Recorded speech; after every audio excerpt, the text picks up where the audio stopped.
So our fifth moment to think about was after the meal, after the Last Supper. Jesus took the disciples away up onto the hillside and to Gethsemane to pray.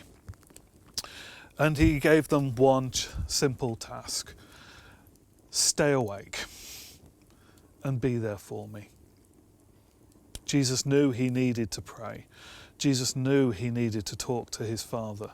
Jesus knew what lay ahead of him. And he wanted his friends with him, by his side. Stay awake. And he prayed. And he prayed probably the prayer that shows him in the greatest of his humanity. Because he prayed, Father, if there is another way, let it be. But there was no other way. In that moment, Jesus was full of fear. Jesus was full of anxiety and all those negative emotions. He was worried and scared.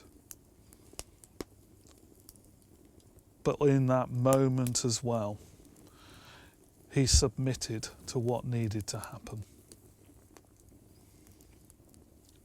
If there was another way, but there wasn't.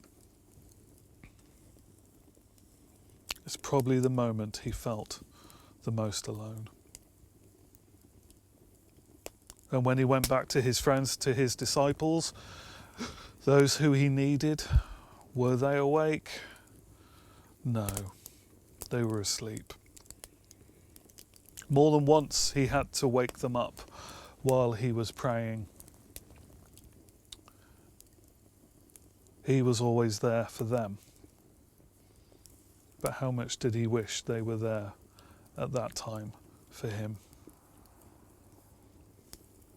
We can always rely on Jesus being there for us. But how often, when he wants something of us, do we end up being asleep?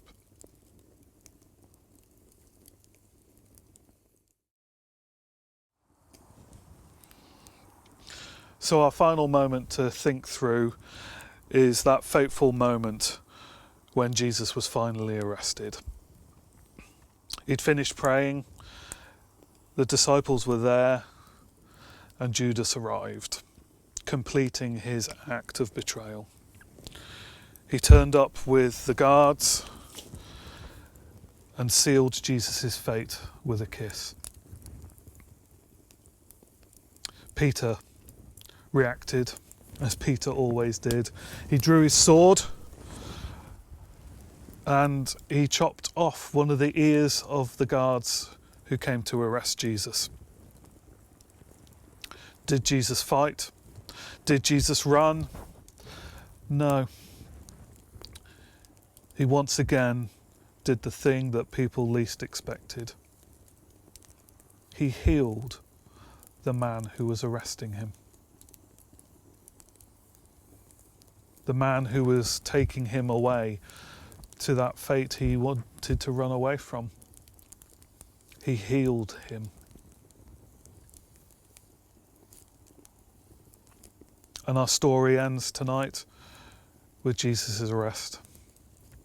And he's taken away to be tried.